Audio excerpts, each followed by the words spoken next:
New Thought Media Network.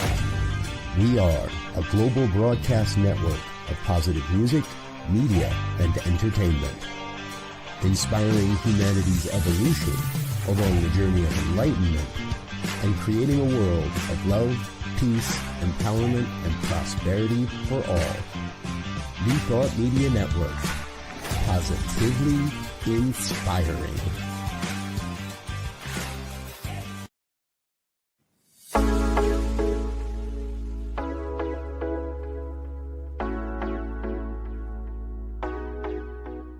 What if the person you think you are is just a fraction of who you truly are? What if years of conditioning and surviving in a challenging world have left you clinging to strategies and beliefs that mask your truest nature? I'm Catherine Duca, psychotherapist and self-esteem coach, and you're listening to Who Do You Think You Are? A show that looks beneath our psychological masks and uncovers our profoundly messy, beautiful, brilliant, tender-hearted essence. Join me as we go in search of the hidden power of our true selves. I'm so glad you're here. And you know that is absolutely true. Welcome, welcome, dear listeners. There is no place I would rather be this Sunday evening than right here with you right now. I want to welcome you to Who Do You Think You Are? This is a podcast devoted, as you may know, to your well-being, to your emotional truth, and to your right to live a life that honors you. On this show, we talk about how you can cultivate the highest regard for yourself, how to live from a place of genuine self-respect and self-love, and how you can make yourself a priority in your own life. Join me each week for insights and strategies designed to help you drop your psychological masks and all the layers of defense mechanisms and armor, connect with your truest essence, and live the life you desire with more ease and more purpose. Why? Because we know that when we approach life in this way, we naturally and effortlessly have more room, more generosity, and more love for one another. And dear listeners, I ask you, as I do each week, when have we needed love more than this very moment? So I welcome each and every one of you. Before we dive in, I want to remind you of something very important tonight. This podcast is a space for reflection, for storytelling. You know, I share some of my stories and you share some of yours in the chat, and emotional exploration. But this show is not a substitute. It is not a substitute for professional support. So if you are struggling with something pressing or painful or overwhelming, and it's got you, and you can't shake it, and you can't seem to get through, and it has you stuck, please, please, please reach out to a qualified professional, a qualified psychotherapist or a mental health counselor.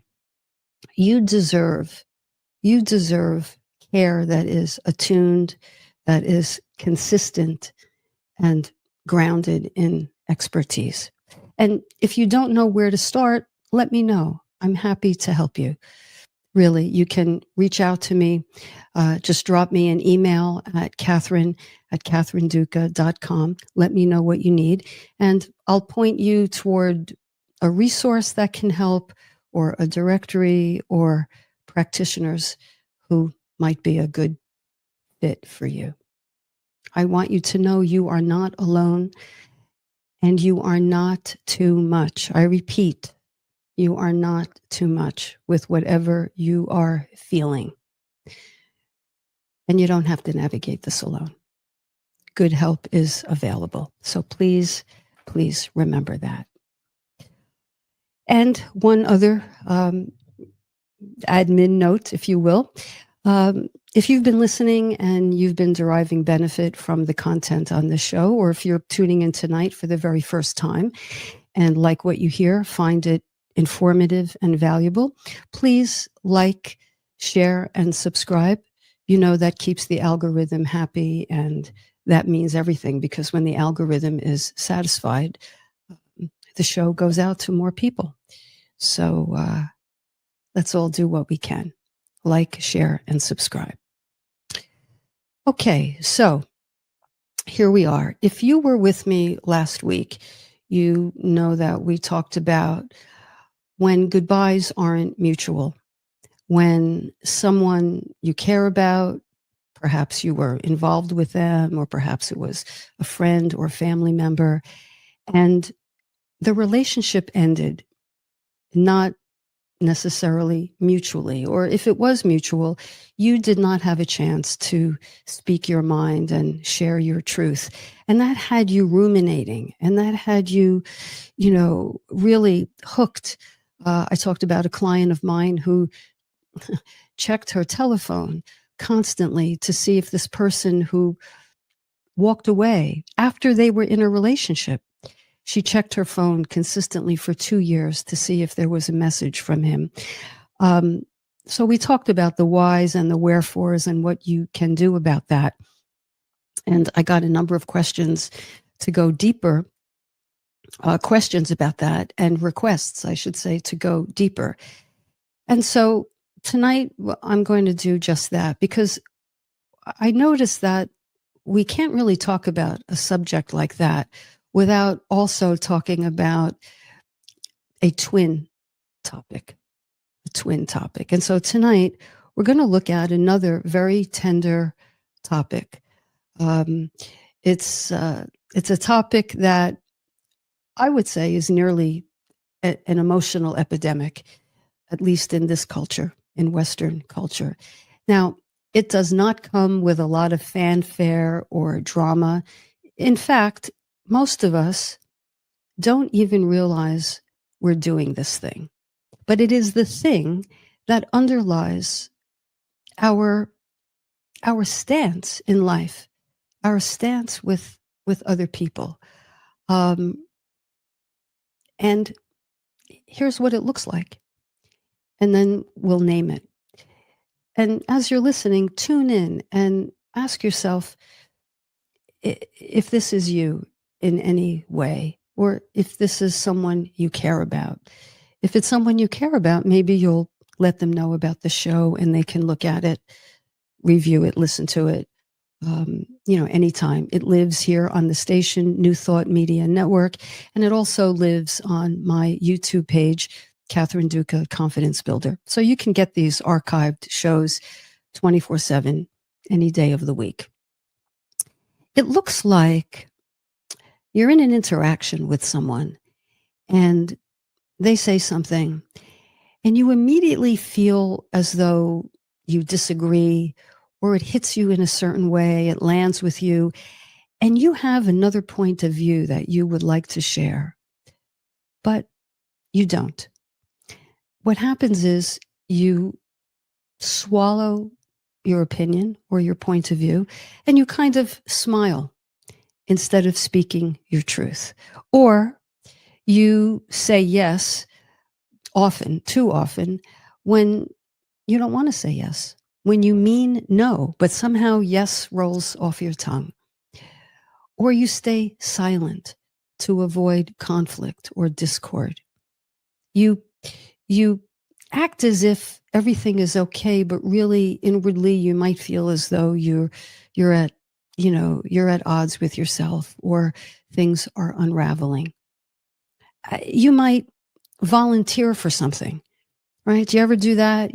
Someone asks you for something, or you're in a group and your hand automatically flies up. It's as though it has a mind of its own. I'll do it. I'll show up.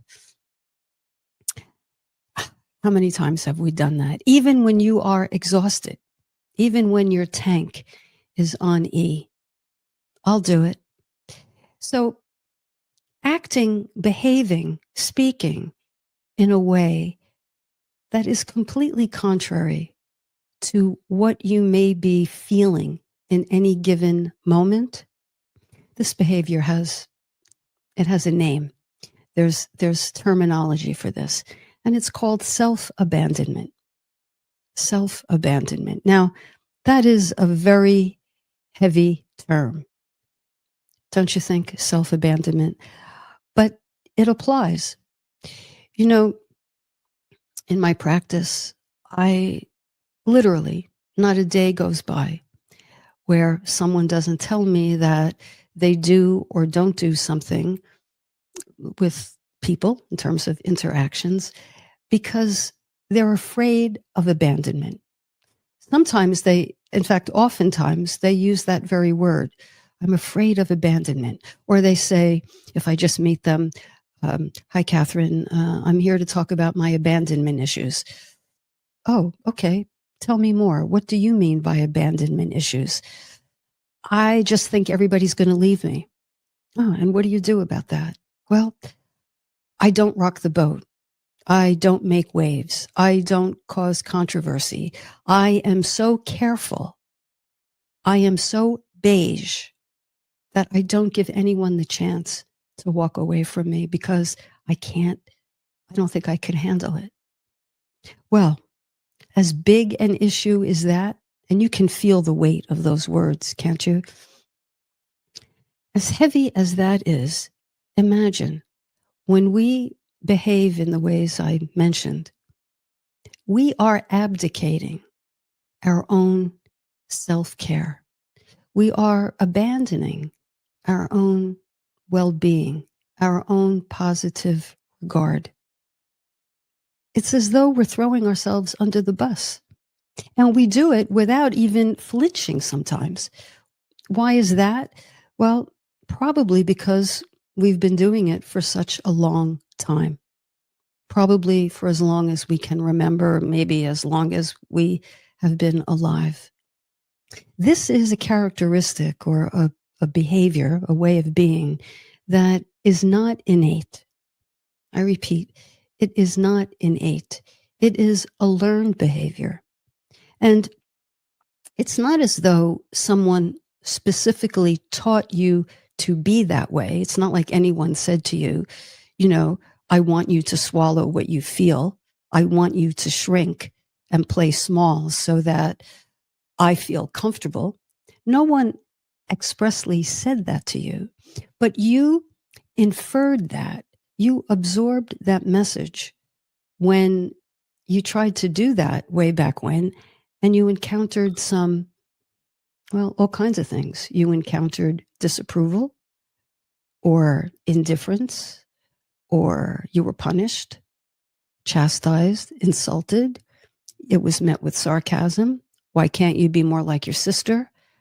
A whole host of responses that very well may have given you the message that what you expressed, AKA your truth, your feelings, your emotion, your opinion, did not go over very well. And if you had a few of those experiences in childhood, you probably did what children do. They very quickly sort of adapt, pivot. They do not keep playing the same tune. Not when a parent or a caregiver or an authority figure disapproves of what you said. It's either met with one of two responses, either outright defiance, or the other way, swallowing what you feel, suppressing what you have to say, suppressing your emotions. And when you suppress is like submerging a beach ball. The wonderful visionary Debbie Ford, Ford, who passed away a few years ago, wrote a wonderful book, The Dark Side of the Light Chasers. And it was she who used this analogy. These parts of ourselves that we feel were judged by other people, we internalized that judgment. And anytime that behavior wants to come to the surface, we very quickly submerge it. And Debbie likened it to trying to hold a beach ball underwater. And not just one beach ball, several beach balls. The way you feel about this, the way you feel about that, your sad feelings, your angry feelings, your vulnerable feelings. All of those are, quote, beach balls that we learn to hide under the water. Now, think about it. It takes a certain amount of pressure, doesn't it, to keep those beach balls submerged, because they have a natural trajectory. They want to float, but we're holding them down. And then what happens is we have this ball and that ball and that ball and all the balls. How long do you think we can keep that up? Not very.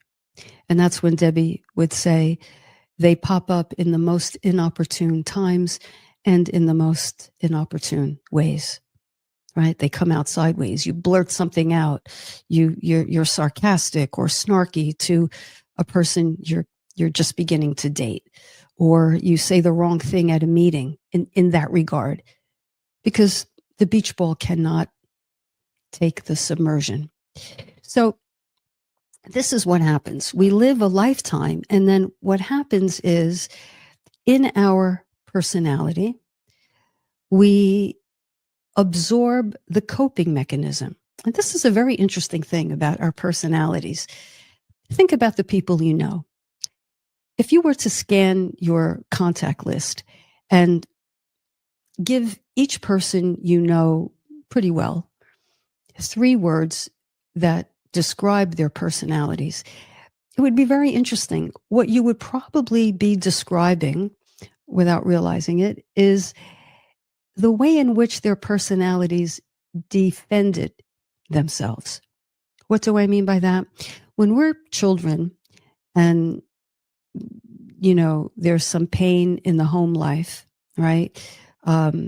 Emotional unavailability from a caregiver, or a caregiver is immature or overwhelmed or physically actually ill or emotionally ill, compromised in some way. We do not put the burden on them of our feelings. I mean, we might do that once or twice, and then we quickly learn, that's not a safe bet. So we internalize all these feelings, and our personality coalesces really around these primary ways in which we defended ourselves. Now, they're not, please hear me, these coping strategies are not negative. They're not negative, they're not bad, nothing like that. In fact, on the surface, they can be viewed as positive. For example, one of the things I did, and I'll give you a peek into one of my many psychological masks, is not so much in my home life, actually, but in my school life. I went to a school, happened to have been a Catholic school, very traditional Catholic school back in the 1960s, you can imagine. And there was a lot of corporal punishment. Children were hit, children were punished. The whole class was punished, got in trouble, had to kneel for an hour because I gave the wrong answer in class. So I was punished and the whole class was punished. And this was how it was every day. So imagine. And so I developed 2 masks around that. I became a really good girl, a really, really good girl. I was teacher's pet. I was so agreeable. I was the child every teacher loved. Now, was that really in my nature? Yes, I think it was. But it was also a strategy, not a conscious one. I did not say at 8 years old, hey, you know what I'm going to do? I'm going to create the psychological mask. No, children don't have the ability to articulate that, but it's an automatic defense mechanism where I became a good girl so that I could be beyond reproach. I made sure I got good grades so that I would be praised. You see, yes, I was probably a smart child. I mean, I was a smart child, but I put some spin on that ball. I strategically wanted to be a smart child so that I would be praised instead of punished. And I became, in my later years, I would say high school, I became kind of a class clown. I would have to say, not an annoying class clown, I don't think, but I was a very comical kid. And I think I was clever and witty.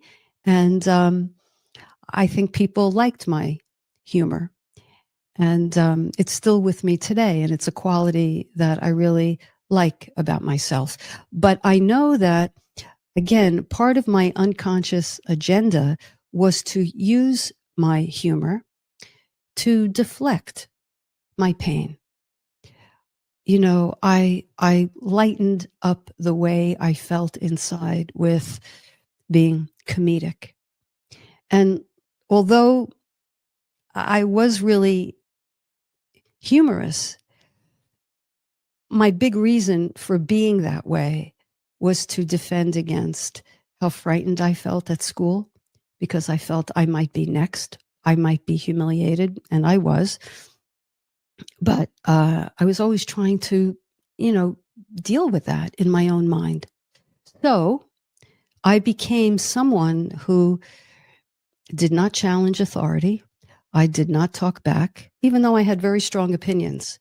I just had this veneer about myself that I'm easygoing. I'm la-di-da. I go with the flow. All the while, I had this undercurrent of very strong, very deep emotions within. I was sad. I was angry. I was irritated. I felt lonely. And this is interesting because I was also a very popular child. I happen to have been president of my class every year, high school and college, every year. I was popular, but I don't think anyone could really get close to me. Isn't that an interesting paradox? Popular, most valuable, sneaky player on the basketball court because I was 5 foot even, but I was a good shot and I was a bit of a sneak. So the other team discounted me until they caught on. So outwardly, I really had a good time. But inwardly, I felt alone. And I know that I felt pensive and I would even say depressed. So I'm sharing this with you to illustrate how one's personality takes shape. Yes, each of us comes into this world, is born with a certain constitution, right? You often hear parents say this, oh, my first child was this way, and my second child came out of the womb completely differently, had a completely different temperament. That's true. Nature, nurture.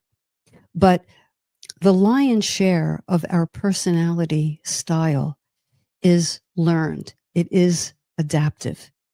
And so here we have this notion of I have to be a certain way in order to feel like I'm okay, in order to feel as though I'm loved, in order to feel valued, in order to feel wanted.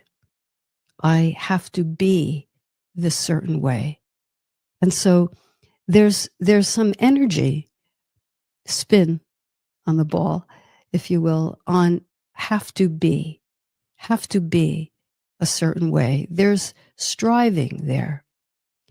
And so striving can look like an outwardly directed behavior, be a certain way outwardly, or it can be the complete opposite. And I think self-abandonment is most often wrapped in this internal expression where one goes mute, one freezes, one cannot find one's own needs. Because here's the thing, And really, it comes down to our caregivers. And I want to emphasize, I am not indicting any caregiver.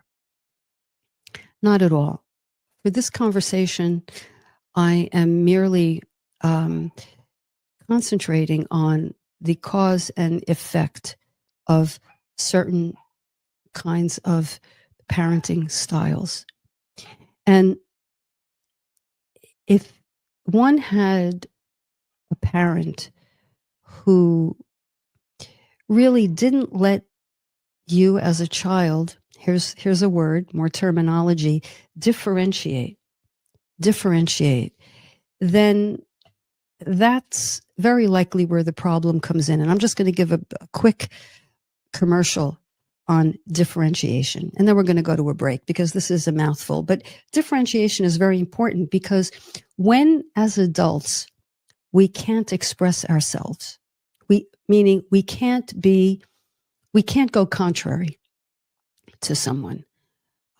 We can't assert ourselves. We can't say we disagree. We can't say the steak is too well done. May I send this back and have another? You don't want to ruffle anybody's feathers. And of course, examples that go well beyond that, right? It's when we can't say, I feel hurt by what you said. I feel angry with what you said. I feel really sad by how you handled something or how you responded to what I said. I won't. Well, it's I won't and I can't because I won't go up against you, contradict you, because I may not feel like I have the autonomous right to do that. And that likely stems from a caregiver who didn't allow you to differentiate, who saw you as an extension of their happiness rather than a person in your own right. Now, children have to be raised, of course, with age-appropriate limits. But within those limits, at each developmental stage, the child has to have choice. If the child is told what to do or never told what to do, because it can go two ways. A parent can be overly controlling or can be emotionally absent. Those two extremes leave a child, and this is so critically important, and this pertains to so many people who come into my practice. It can leave a child without a certain type of foundation that in adulthood looks like, I don't know what my rights are. The only right I know I have is the right to make you happy, the right to please you, the right to comfort you. I don't have any rights of my own. So the worst thing, really, the worst thing you can say to someone in that position is be yourself. Be yourself. Do whatever you need to do. Can you hear how a person in that position might take that in? Because if this is how it went in childhood, and it did for so many of us, then you don't know what your needs are. You do not know what your needs are. And the worst thing someone can call you is needy. Needy. Needy is a 4-letter word because you got by doing things yourself. You handled your own emotions. You swallowed your own feelings. You took a licking. You kept on ticking, kind of thing. And you just grew yourself up alone in a certain way. So when this is really the underpinning of your childhood, you as a child will likely grow into an adult who in relationships, on the one hand, prides yourself on being easygoing, go with the flow, make no demands on people. But really what's happening is you're kind of disappearing from yourself.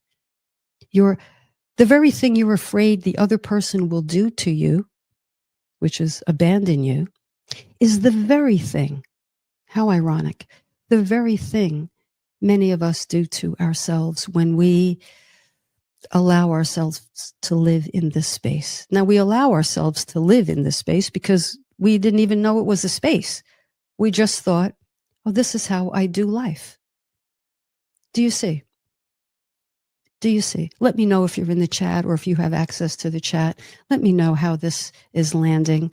If this resonates, if this stirs you, or if you have any questions about it. I do see some people are entering the chat. Gosh, that was a mouthful, right? That was a mouthful. So for anyone who is not looking for a deep conversation tonight, I think you have to change the channel because this is kind of deep, isn't it? So why don't we do this? Let's take a break, digest, get something to drink, take the dog out for a walk, and meet me back here in a few minutes. And we'll talk about, I'll go to the chat, see what you think. I'm very interested in your point of view and your experiences. And then I'll share some things that you can begin to consider to start to. This is not an overnight switch. This is not, and I'll tell you, if anybody claims that it is, I don't know. I don't know what they're thinking. This requires diligence. This requires some work. This requires some effort. But I promise you this, it's the kind of work that once you get going and you begin to see the benefit of it, I think it's delicious work. Of all the topics I can talk about therapeutically, this is probably the most gratifying because it is something that can be gradually, operative word, gradually undone. And the rewards are astounding. But it takes time and it takes diligence and it takes repetition. And that is the fact of the matter. So you heard it here. Okay, let's take that break. And when we come back, we'll go to the chat and we'll continue with practices you can implement right away to start to reconsider this pattern. You're listening to Who Do You Think You Are on New Thought Media Network. Stay with me. Please help us say thank you to our organizational sponsors, including the Hefferland Foundation, Affiliated New Thought Network, International New Thought Alliance, Science of Mind Archives and Library Foundation, Center for Spiritual Living Denver, Center for Spiritual Living Midtown, New Thought Philadelphia, Planned Happiness Institute, Summit Center for Spiritual Living, One Heart Retreats, Center for Spiritual Living on the Lake, Unity Kitchener, Unity Spiritual Center Ottawa, Om Center for Spiritual Living, Satya Center, Begin Within Ministries, Center for Spiritual Living North Jersey, Unity of Savannah, and the Center for Spiritual Living Seattle, as well as all of our individual donors. Thank you for being part of the New Thought Media Network. Please like, share, and subscribe. New Thought Media Network, positively inspiring.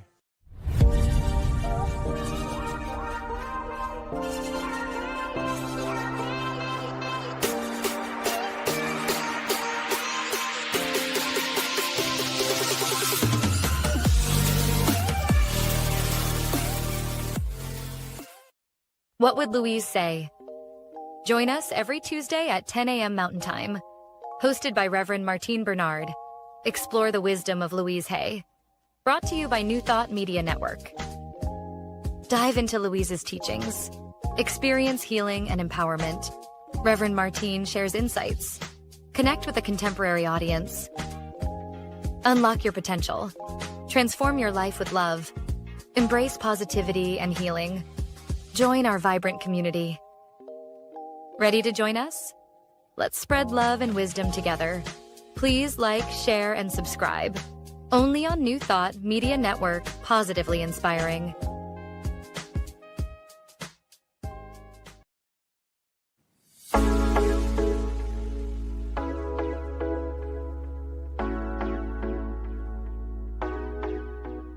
What if the person you think you are is just a fraction of who you truly are? What if years of conditioning and surviving in a challenging world have left you clinging to strategies and beliefs that mask your truest nature? I'm Catherine Duca, psychotherapist and self-esteem coach, and you're listening to Who Do You Think You Are? A show that looks beneath our psychological masks and uncovers our profoundly messy, beautiful, brilliant, tender-hearted essence. Join me as we go in search of the hidden power of our true selves. I'm so glad you're here. And welcome back. If you are just joining us, we are talking about the very tender subject of self-abandonment. It's a heavy word. It means when we don't have our own back, when we say one thing outwardly, do one thing outwardly, agree to something, go silent on ourselves, all the while we feel something entirely different inside. So we're breaking that down, and we're talking about where that comes from, childhood, and this business of differentiation. I may talk about this more if time permits. Let me go to the chat and see what we have here. I'm so interested in what you have to say and your questions. So going in order, we have Fat Ass Jewelry Company, Argery. Good evening and welcome. Question tonight. Do you think everyone feels lonely just in various degrees?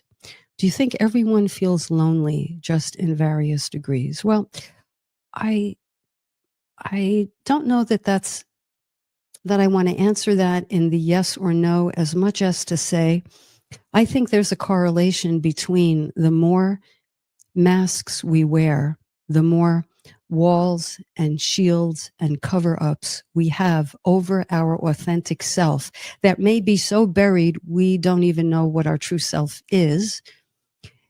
I think depending upon the degree of those masks and how layered they are is the degree of loneliness that we feel inside. Because if we feel we can't share who we truly are, what we truly feel, the emotions we feel, if we believe sharing that will cost us, will be abandoned, then that wall that we erect so that nobody detects that is the same wall we live behind.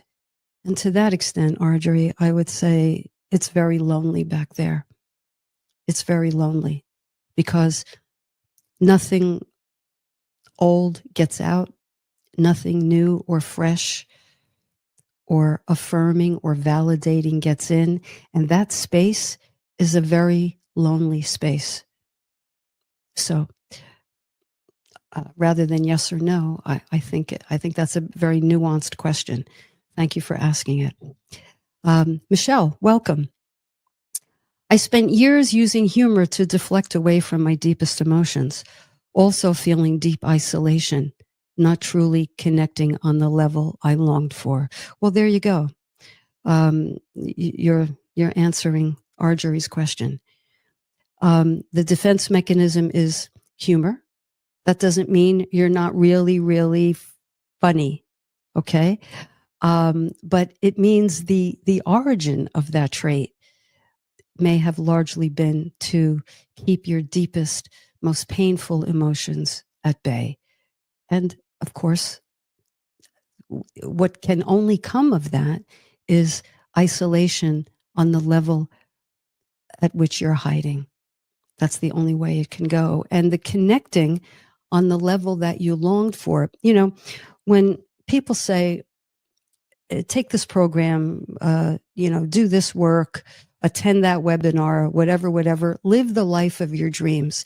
Well, I don't know. I think the life of your dreams is a life where you feel connected to others, right? Michelle, it's exactly what you're saying here. Connecting is the stuff that life's joy is made of.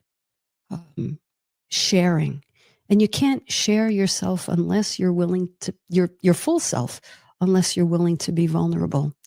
And that's where it gets interesting, because that sort of folds back on itself. I'm afraid to be vulnerable because I was like that a few decades ago and it didn't go well. And I was ridiculed or laughed at or ignored. So I'm not doing that anytime soon.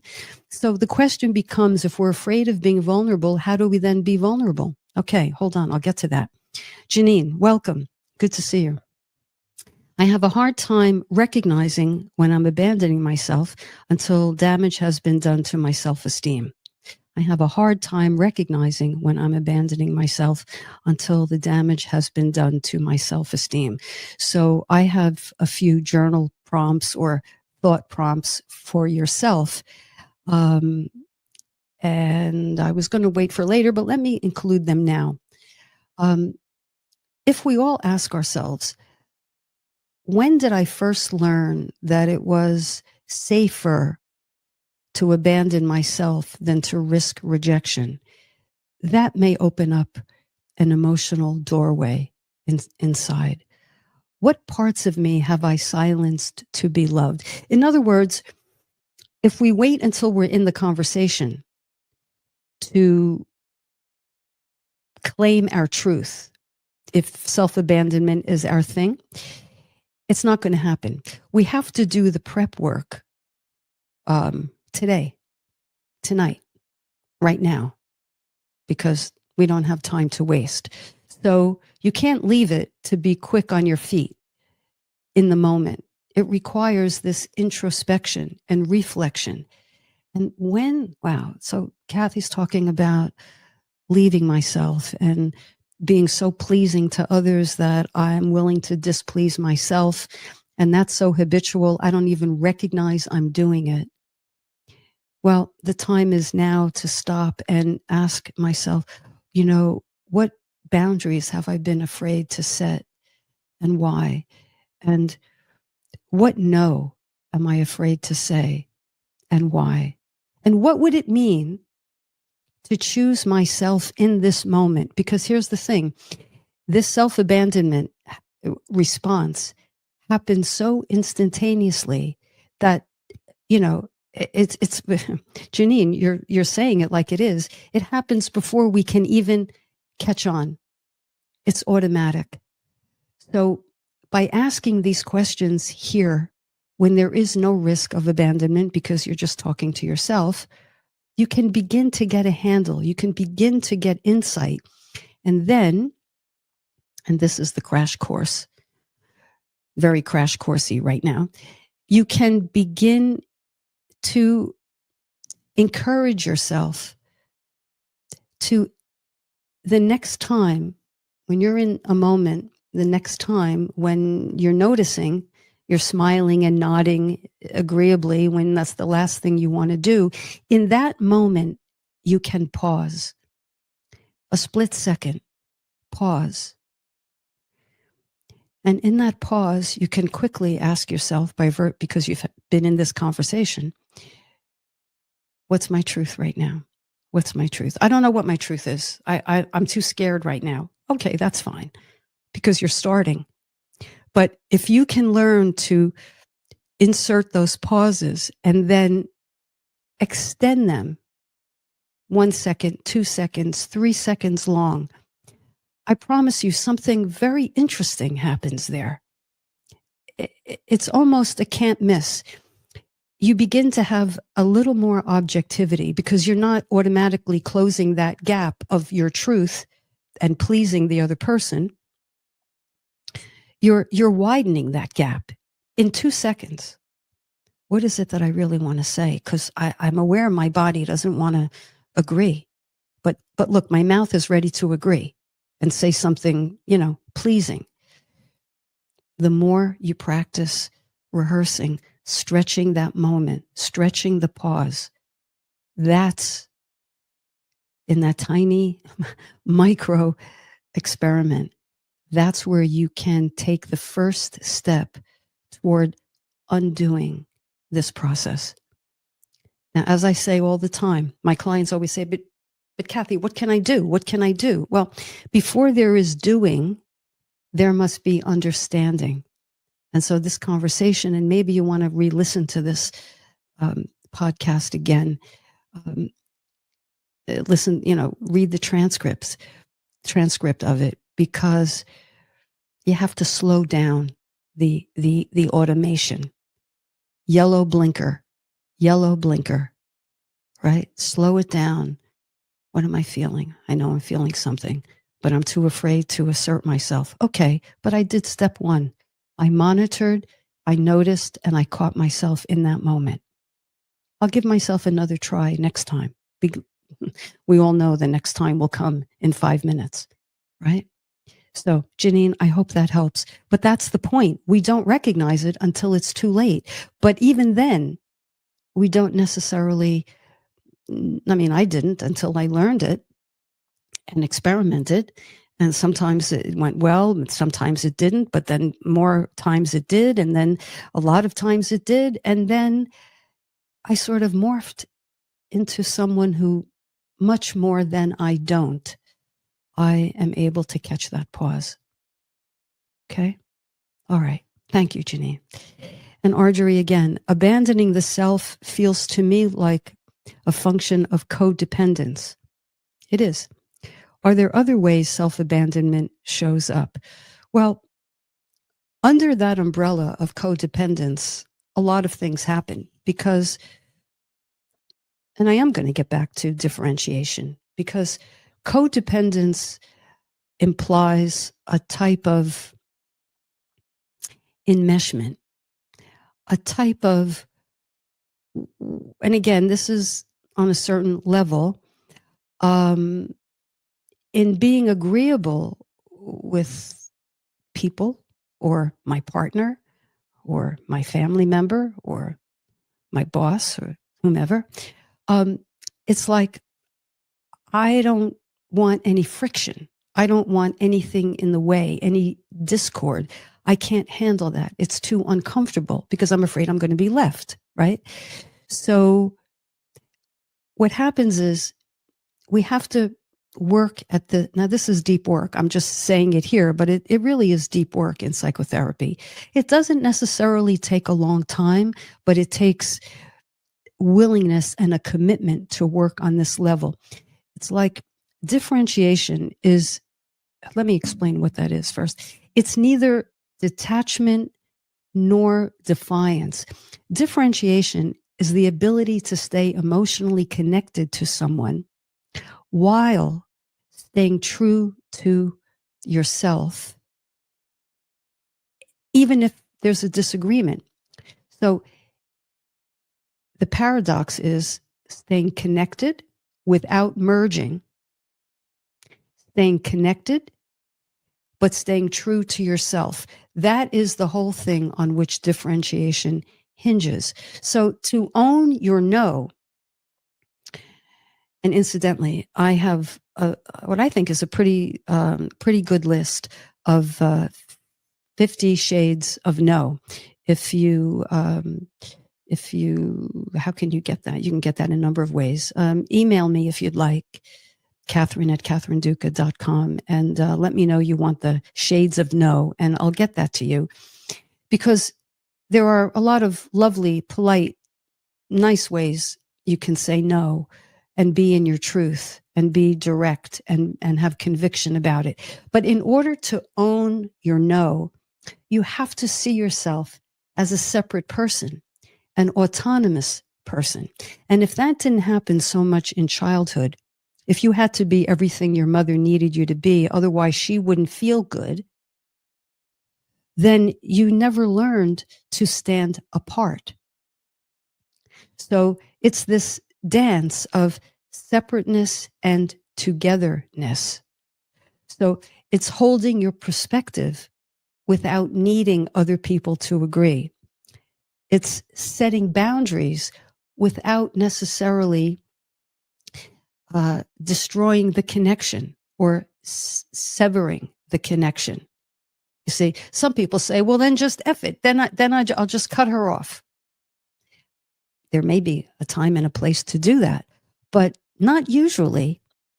Not usually, but if you don't know how to set the boundary because you haven't been able to own your no, because you haven't felt like a separate, autonomous, independent person, it's going to be very hard to do.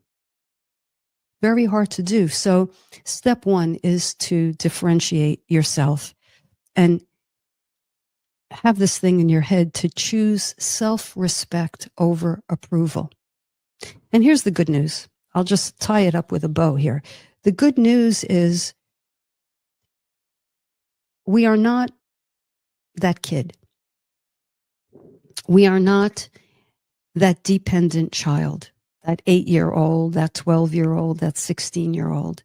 We're not trapped in our parents' home. Okay? Because that was the thing. That's what separates being an adult with psychological maturity and being a child. A child is dependent for its survival. And so the child is not going to risk that very thing. But as an adult, you have your own car keys. You have your own apartment. You can come and go. You're not dependent as you once were. And that needs to be absorbed. So I'm going to, in the time we have, and I never have enough time. Incidentally, I'm thinking about putting together an intensive program working on this very topic. I've already started doing that. I'm going to probably announce it next week. But for now, here's something you can do tonight. I did this just maybe 2 weeks ago. It's called mirror work. You can do this tonight. You can, when the podcast ends, you can do this after you wash your face. Okay? Mirror work.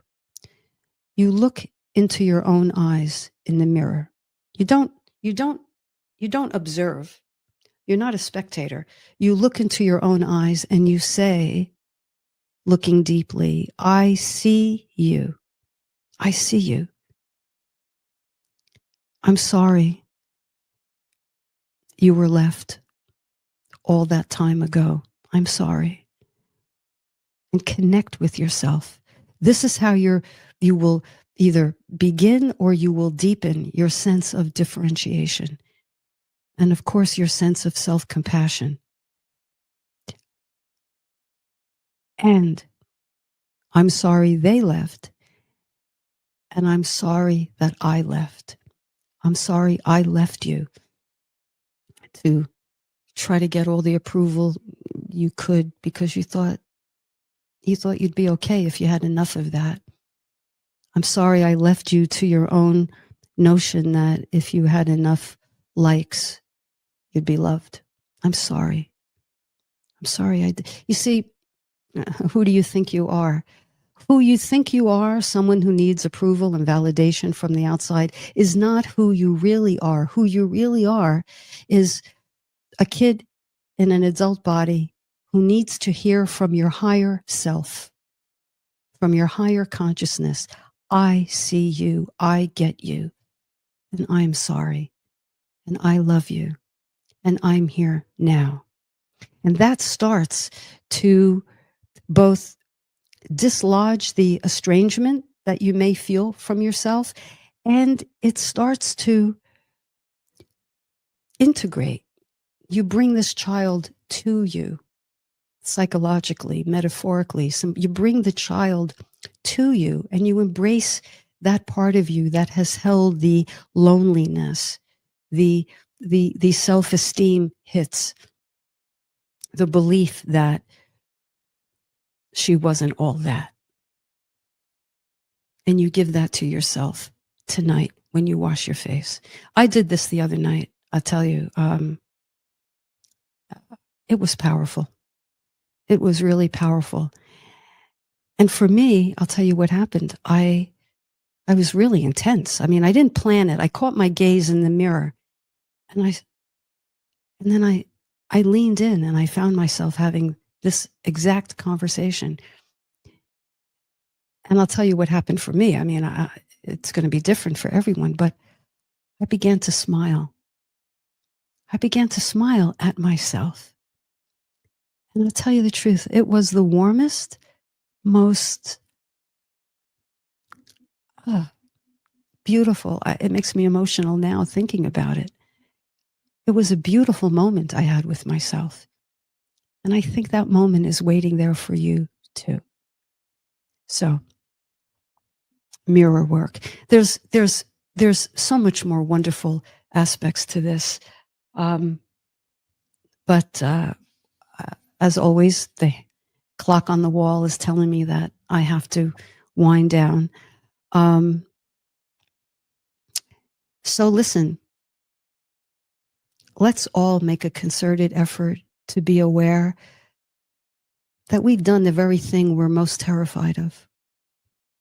We've abdicated ourselves. We've left ourselves behind. We've vanished. We don't have to do that anymore. We did it, and it probably served us back then, and let's thank ourselves for coming up with that invention. But now let's consider and work toward something that serves us even better.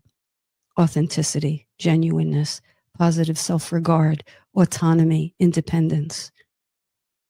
A differentiated self that is both connected to and able to stand apart at the same time. Okay, I'm going to mention something. I've got literally 2 minutes. Listen, if you're listening to this show, if you're attracted to this station, you don't need me to tell you this, but I'm going to tell you anyway. We are all aware that the SNAP program is drying up in a week or so.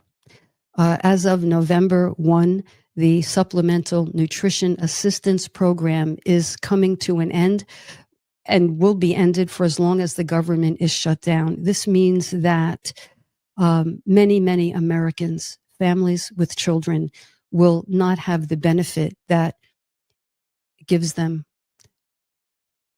enough to eat. Now, if you're a part of my audience, that really bothers you. That deeply gets under your skin, as it does mine. I know this.